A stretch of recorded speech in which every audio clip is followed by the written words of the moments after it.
다음 신살이 작용을 보겠습니다. 기미일주에게 을사년에는 사화 역마살의 기운이 들어옵니다.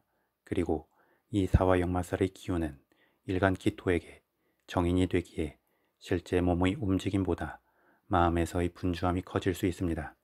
또한 사화는 불의 기운인 만큼 그 자체로 역동성과 열정, 끼가 잠재해 있습니다. 그래서 사화 역마살의 기운이 정인으로 작용하여 내면의 분주함을 더 키우게 되지만 또 한편으로 그 내면의 끓어오르는 열정이 어쩔 수 없이 표출되어 나오게 되는 면도 있습니다.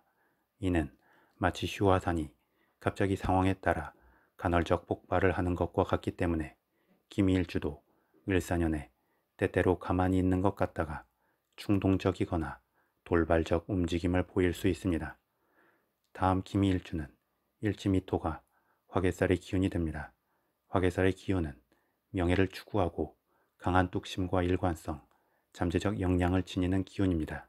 그리고 일간 기토에게는 이 미토 화개살의 기운이 비견이 되는 만큼 기미일주는 경쟁의 상황이나 다른 사람들과 함께 일하는 중에 잠재적 역량이 더 잘 발휘될 수 있는 특성이 있습니다.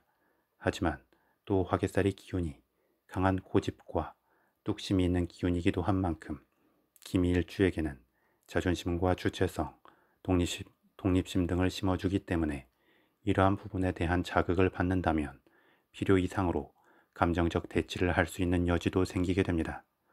한편 미토의 지장간 안에 관성과 인성의 기운이 내재해 있기 때문에 화개살의 포용의 기운과 더불어 자기 사람이라고 생각한 사람들에 대해서는 강한 책임감과 보호 본능을 발휘하기도 합니다.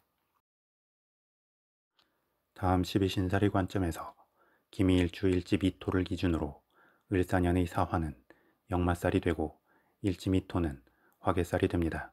12신살의 관점에서도 을사년의 사화가 역마살이 된다는 것은 글자만 역마살일 때보다 그 작용력이 더욱 크게 됩니다. 또한 이 사화 역마살의 기운은 천간 을목편관 기운의 생을 받기 때문에 더 강력해지는 면이 있습니다.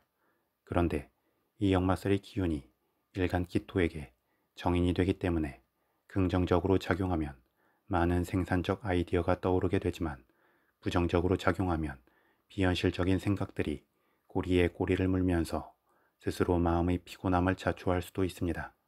더불어 그 생각 자체만 머물러 적당히 현실에 안주하게 될 수 있고 주어진 책임을 회피하거나 행동의 타이밍을 놓칠 수 있습니다. 따라서 기미일주는 을사년을 맞이하여 언제든 상황 변화에 바로바로 대응할 수 있는 행동의 탄력성을 위해 몸과 마음을 준비시켜야 합니다. 이를 위해서는 규칙적으로 운동과 스트레칭, 사적인 취미 등을 하면서 몸과 마음을 풀어주고 있으면 좋습니다. 그러면 답답하게 내면으로 몰리는 기운을 순환시키고 풀어주면서 돌발적 행동이나 충동적 행동을 과하게 하지 않도록 균형을 잡아줄 수 있고 책임의 무게가 들어오는 것에 대해서도 회피하지 않고 준비된 상태로 맞이할 수 있게 해줄 수 있습니다. 마지막으로 12운 성론의 관점에서 보겠습니다. 설명에 앞서 일간이 무토나 기토일 때 12운 성론의 적용에 있어 연해 자평식이 맞냐, 명리 정종식이 맞냐에 대한 개인적 생각을 말씀드리겠습니다. 두 가지 기준에 대한 논쟁은 여전히 계속되고 있고 12운 성론 자체에 대해서도 논쟁이 많습니다. 하나의 기준으로 통일되지 않고 논쟁이 있다는 것은 결국 두 가지 모두 맞을 때도 있고 한 가지만 맞을 때도 있으며 두 가지 모두 틀릴 때도 있다는 의미가 된다고 생각합니다. 상담을 해봐도 연해 자평식 적용이 맞을 때도 있고 명리 정종식 적용이 맞을 때도 있으며 때로는 둘 다 복합적으로 적용했을 때 맞는 경우도 있습니다.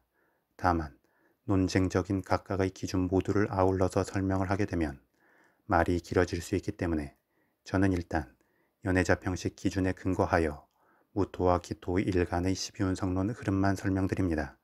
이는 명리 정종식 기준이 틀렸다는 것을 의미하는 것은 아니기에 각자가 두루두루 응용하여 해석해보고 기준을 정하면 될 것 같습니다. 그럼 12운 성론의 관점을 보겠습니다. 기미일주 일지미토는 12운 성론의 관점에서 일간 기토를 기준으로 관대의 흐름이 됩니다. 관대는 가 사회에 나온 청년의 느낌이 되기 때문에 열정이 넘치고 저돌적이며 무모할 수 있습니다. 또한 경험의 완숙미가 부족하기 때문에 넓게 상황을 관조하기보다는 앞만 보고 치열하게 움직일 수 있고 막힌 길을 돌아가려는 여유와 융통성을 발휘하기보다 일단 부딪히고 돌파하려는 느낌으로 나타날 수 있습니다. 특히 일간 기토에게는 이 미토 관대의 기운이 비견이 되는 만큼 관대의 특성을 더욱 잘 보여줄 수 있습니다. 이는 강하게 형성된 기본적 힘을 효율적으로 배분하기보다 필요 이상으로 사용할 수 있는 여지가 있기 때문에 기미일주의 경우 시간의 흐름 속에 경험이 쌓이면서 훨씬 더 안정적이고 긍정적인 힘을 발휘할 수 있기도 합니다. 이러한 기미일주의 관대의 기운에 대해 을사년에는 지지인 사화와 더불어 제왕의 기운이 들어옵니다. 제왕의 기운은 일간의 기운 변화에 있어 정점을 맞이한 상태가 됩니다.